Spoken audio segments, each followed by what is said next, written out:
these guys are amazing. Svenos has amazing shoe collection. You've got Alex JJ from the UK. He also actually played back in the summer skirmish, which is pretty cool.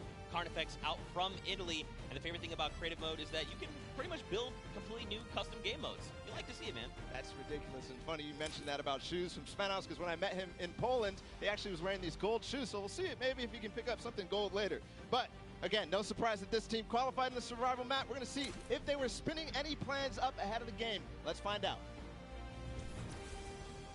Hi, this is Svenos. I play for DJ Lamas. We're going to win this one because we have 3 pros on our team and a German that is very intense and aggressive for Spandau. And of course, if you watched during the summer block party, you know Sundown had the tongue twister of a name, and they gave it to me this time. The Sunshine Soldiers. Didn't mess it up. Let's go, baby. Perfect. That's how we do things here. You've got dual team leaders, by the way. That's Danyan and Ashen from Brazil and Mexico, respectively. Their teammates are ForTurtle and Stuart. Quad 0. 0, 0, 0, 0. Stuart, maybe. This team competed on a speed run. They had to clear 100 checkpoints as fast as possible, and the top 2 joined them. That was ForTurtle and Stuart, like you said. So very experienced in these type of speed runs, elimination runs, the obstacle courses that you have to get through, the Sunshine Soldiers.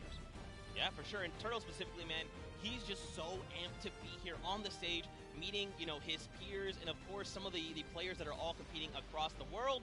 And we actually had a chance to catch up with them.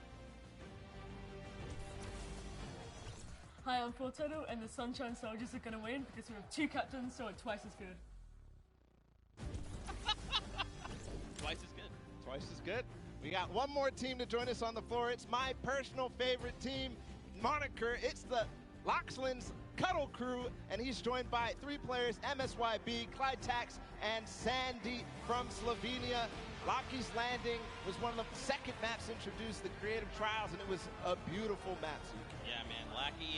Lockland, had Lockie's Landing up for grabs and up for the test of all the players. You can see they've got the matching team jerseys.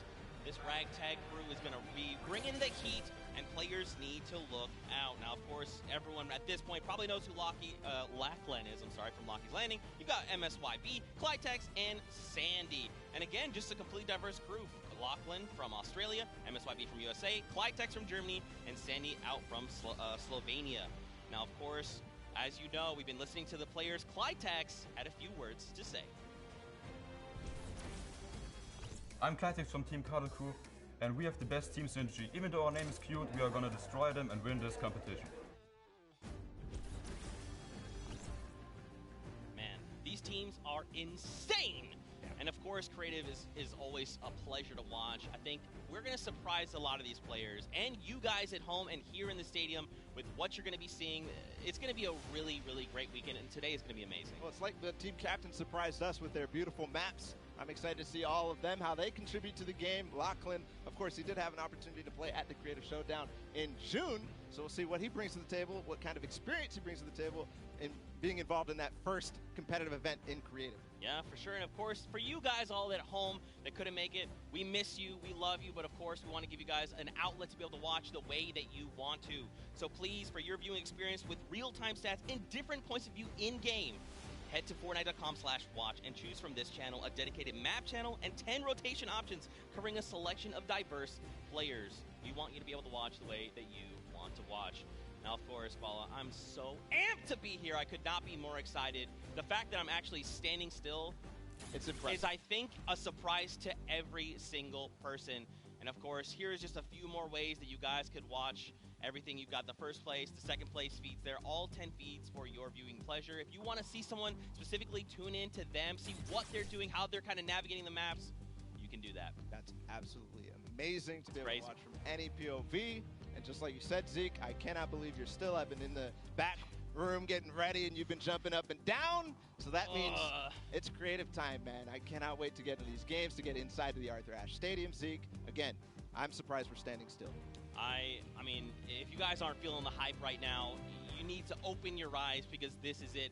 10 weeks of qualifiers, 8 weeks of creative qualifiers had led us to this very weekend.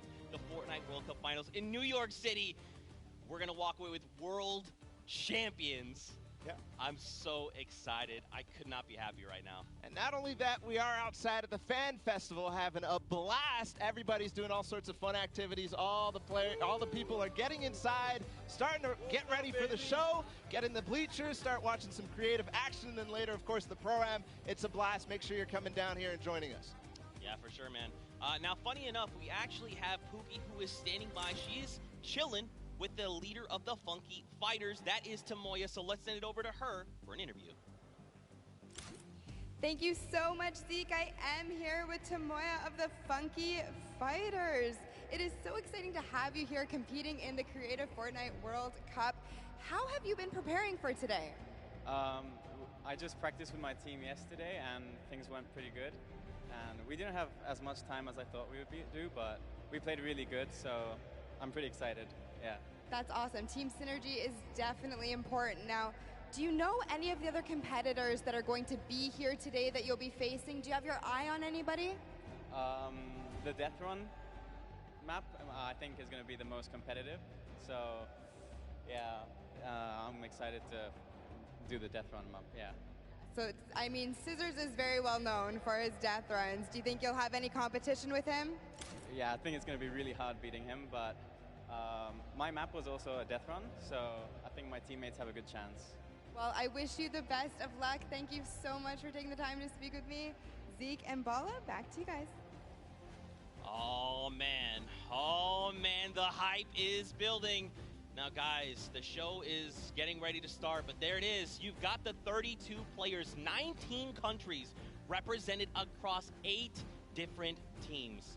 The Fortnite World Cup Creative Finals are about to begin. You ready? I am ready, Zeke. I'm ready to run inside, so without further ado, let's send it inside to kick things off.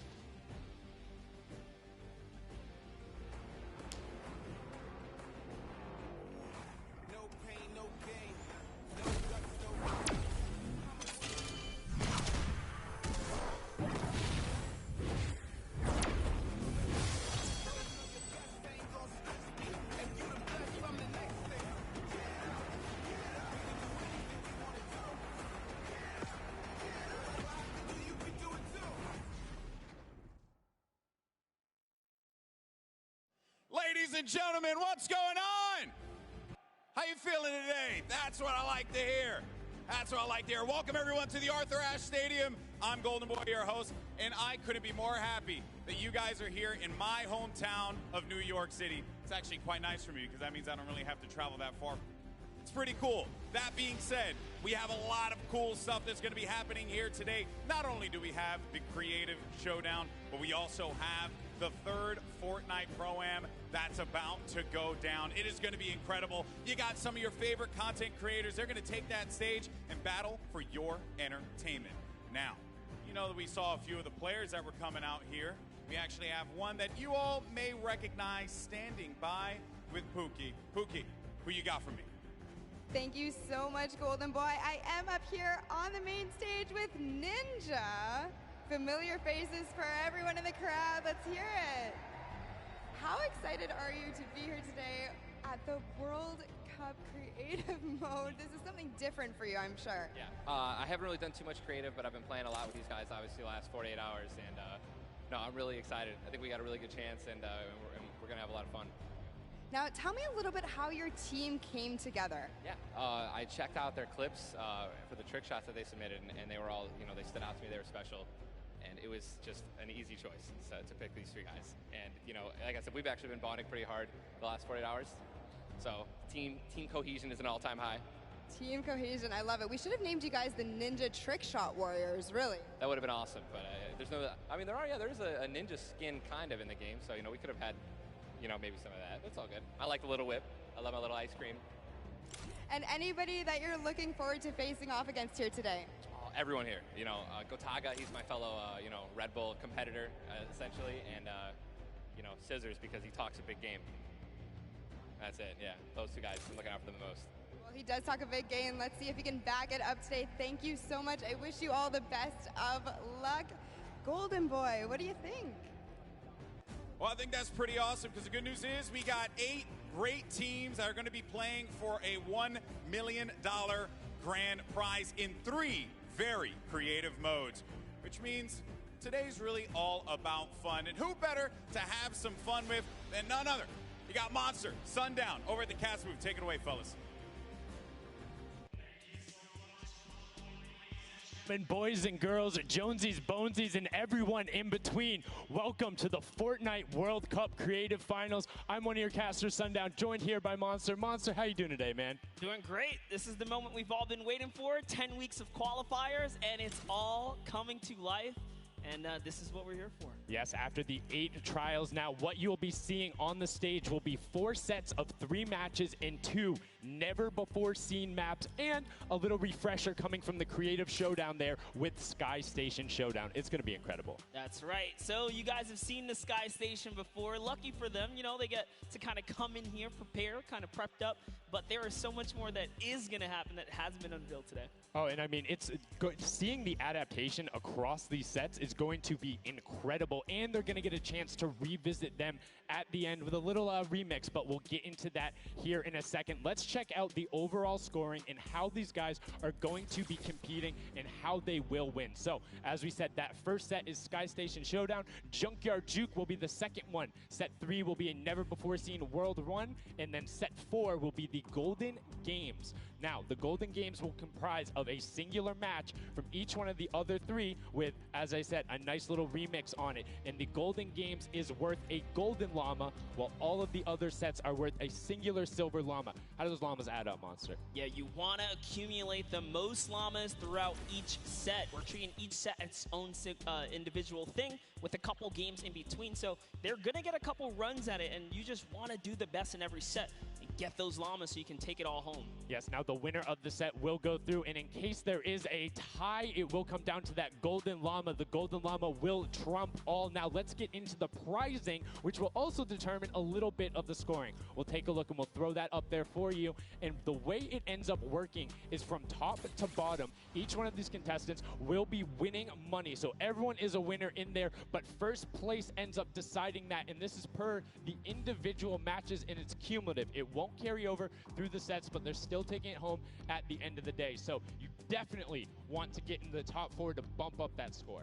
Yeah, that's right, and that is every game. Per match, we have a big winner. Of course, it's going to be divvied out between everyone competing, but come on, with the amount of games that's going on today, this is incredible. Yes, that is across 12 of matches total. So tons of chances to win prizes from all of these guys. Let's take a look at the roster and all of the teams who will be competing and give you guys a quick little overview. You can see Chicken Champions led by El Rubius, Sunshine Soldiers, got that one right too, Zeke, with Danyan and Achin representing as the captains, Funky Fighters with Tomoya, Cuddle Crew represented by Lachlan. But we got to give some love to the Ravens Revenge. You can see them up there, Little Whip Warriors. We already kind of touched base with Ninja. Llama Record, which you talked about a lot coming up into here, and of course the Fish Fam, who's going to be led by Scissors. And these are some of the creative kings. They've been able to go through, run, qualify. A lot of them have had the world run, or not world run experience, excuse me, but in those death runs where they were doing the qualifications,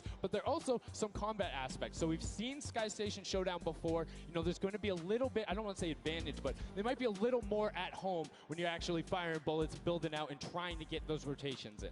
Yeah, I mean, you cannot underestimate any of these teams. These guys grind, and they all play Fortnite. But let's go ahead and take a look at the format here so we can kind of see a run on how they take these victories. So now the VIP will be those creative captains, and they have to be the one in the capture point uncontested to score points. They will get 3 points per second in the initial hills, and then the first team to 1,000 points or the highest scoring team by the end. And also, the creative captains will be wielding the Infinity Blade. That Infinity Blade will be important because they had to get to the capture points A, B, and C, which will give 3 points a second, and then 7 minutes into the round, point D opens up, where you will get about a lot more, right? 12 points a second. 4 times is a lot. That is what you want to do. You want to gun for the point D on the map. That's your comeback, or that's your lead taker. Yeah, you can see a lot change when that opens up at 7 minutes, but now we're going to go in an overview. For those of you who are unfamiliar and didn't get to watch it at the summer block party, we got you. Zeke, catch us up.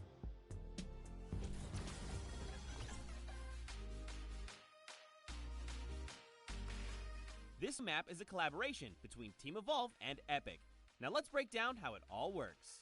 For this very special event, we are bringing you an exciting King of the Hill style game built in creative by Team Evolve.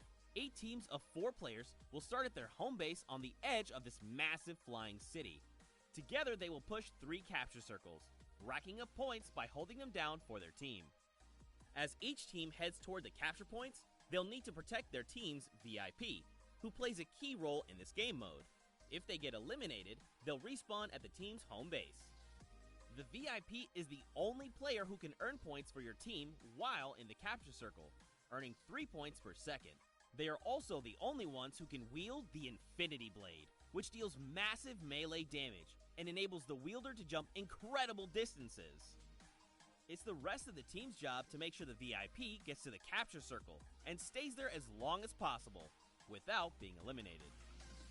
With 3 capture circles across the map, teams have to strategize to figure out which point they'll be able to hold. Pay attention to your surroundings, because if lots of teams are fighting for the same point, there could be an open circle elsewhere.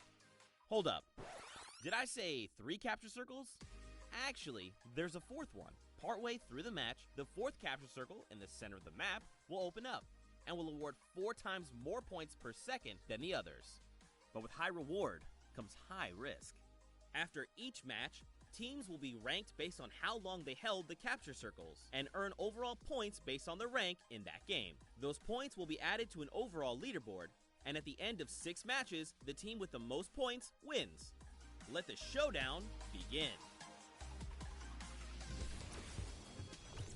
Love seeing that and getting a quick rundown on how the teams can go about playing. Now, Monster, I have to ask you, knowing the rules now, seeing the map, seeing the teams, who is your team to watch out for? You know, early on, I thought the Little Whip Warriors and the Fish Ram were going to do good, but hearing from the Ravens Revenge, Gotaga now, I'm just shifting towards Ravens Revenge here.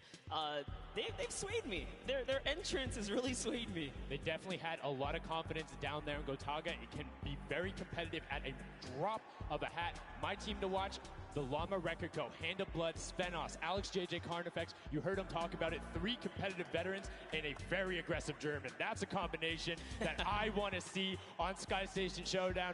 Now, we've done a whole bunch of talking, but I know why you guys are here. You know why we're here. It's time to play some Fortnite. The Fortnite World Cup Creative Finals starts right now. And this is it. We are loading in.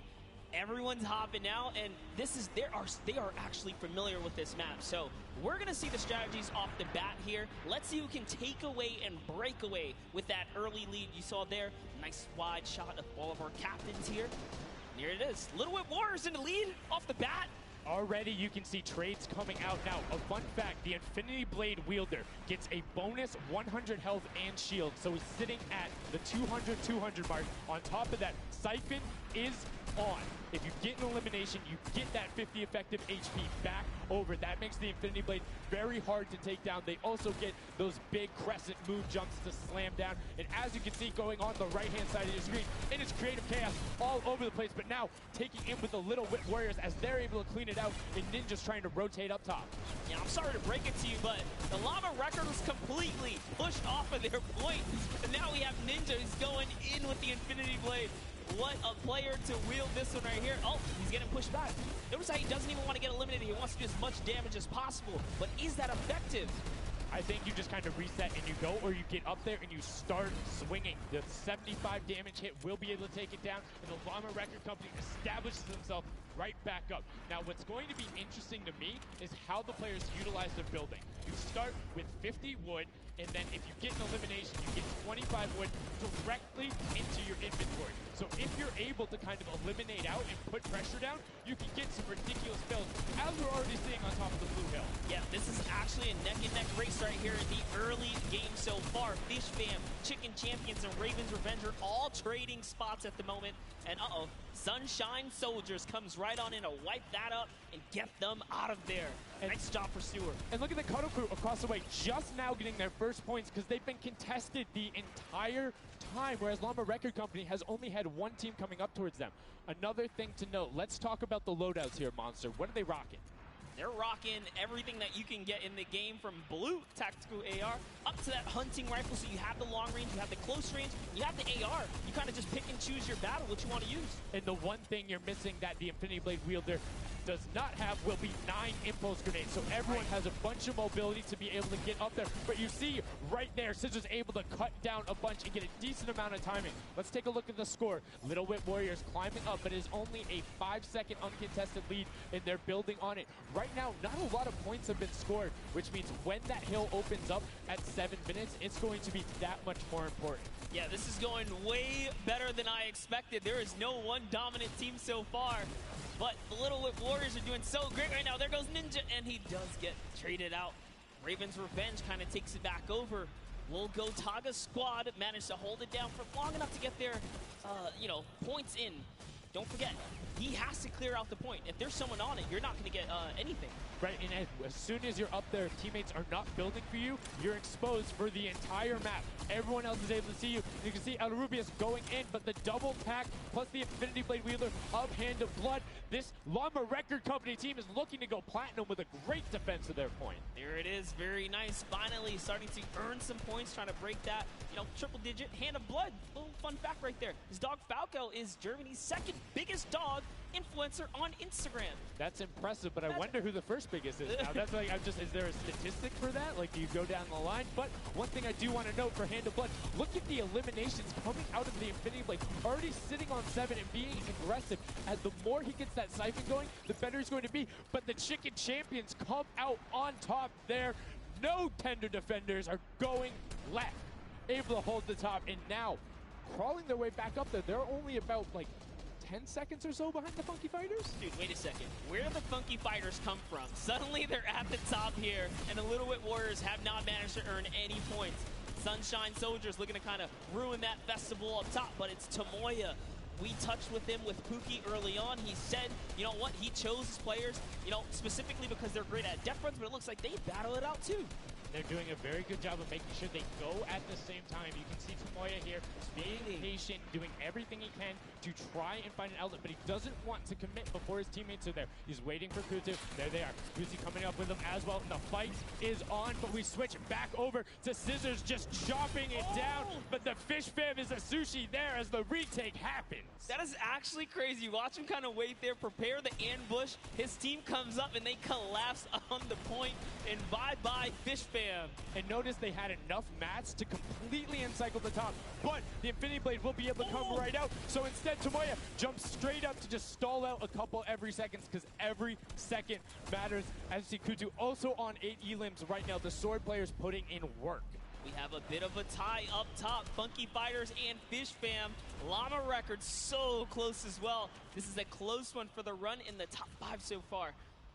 And I like seeing the Funky Fighters using impulses out of spawn. You get 9 of them, so it's great to throw them off to knock other people off the point, but use 3 to get a little faster. These guys are all very experienced in terms of navigating basically every part of creative and battle royale, so they can use those little quick impulses to get themselves more efficient. As you see Zan go down, Suzu go down, Scissors go down right there as Lachlan is just cutting them apart. But Tomoya, again, the Funky Fighters come out on top with the Infinity Blades at least, so no points going over right now to the Cuddle Crew. Oh no, the Cuddle Crew does not have the Infinity Blade wielder here, so Clitex has to kind of hold it down for now and wait until the leader, the team captain, can get up to the top. If Lachlan gets there in time, he might be able to, but nope, they kind of lose their point of interest, unfortunately. And now Gotaga goes up and goes straight back down, not able to catch himself on the edge, so Raven's Revenge gonna have to wait a little bit before they get points, but have full control, and Gotaga unfortunately breaks some of his teammates' build there with the Infinity Blade. Yeah, you see Chappie. Chappie's from, the USA. His favorite aspect of creative mode is actually 1v1 build fights, so this is why they're doing pretty good right now. And they kind of close it up. Looks like the Cuddle Crew has come back, but the Fish Fam is here to ruin that entire party. Can they shut it down? And Scissors survives just for a bit more. And again, you see every single time the Funky Fighters go up, it is never a solo person. It is always 2, most of the time 3. They get control and then they immediately box up. But while we've been talking about them, let's check in back with the scoring as we're now right around the 3rd mark and a minute out from that 12 point per second circle. And Ninja's team, the Little Whip Warriors, are Little Whipping all over as Tomoya goes up, comes back down, and the Shing Shing was not enough. Cuddle Crew takes him down. I actually love that strat. You don't see anyone else really utilizing the dive straight up into the air to kind of disengage off the pressure. Ninja's doing a great job chopping up here. He's already at 8 of limbs. That, never mind, make that 9. That was Gotaga who went down right there. And they finally get another run at, you know, advancing the lead here. And they are slaying out, too. Yes. You see every single one of them almost to the double-digit marks. But Taco, hello. That was your head. Yeah, you got to be careful because, hey, if all you're doing is sitting there rifling, that's fine. Somebody's going to take a hunting rifle and make you pay. Lachlan goes up. MSYB is just behind him, and Lachlan is able to take that one over. Kaz is trying to do everything he can, and he does get Lachlan. So good delay coming out from there, but opening up about a 20-second lead. But here we go. 3, 2, 1. Middle point is open. That's 12 point per second, and right off of the bat, we see Cuddle Crew heading towards it. Impulse is going out, and a swing and a miss there with the Superman jump from Ninja. Not quite going to get it as Rubius and Hammer in the circle right away. Rubius under fire, but Ninja under fire. Who will take it? Rubius has the better sword on the day, and then immediately taken out. This is chaos. Whoever's the last one here is probably going to be the most successful. But remember, you need your sword wielder. Your captain has to be there. If Lachlan isn't there, it's not even worth fighting for. So Claytex doesn't care. He's trying to pick up that Elim counter. And he's on it. He's playing some good defense there. Down goes Hand of Blood. No points for the Llama record anymore. They actually use that. So a couple seconds put them all the way back up to second place. And 2 of the Cuddle Crew right now have combined for 31 eliminations, but they're not converting it into points. They're currently sitting at the bottom, 189. Little Whip Warriors do still have a lead, but it's already been cut down. And just as I said, with the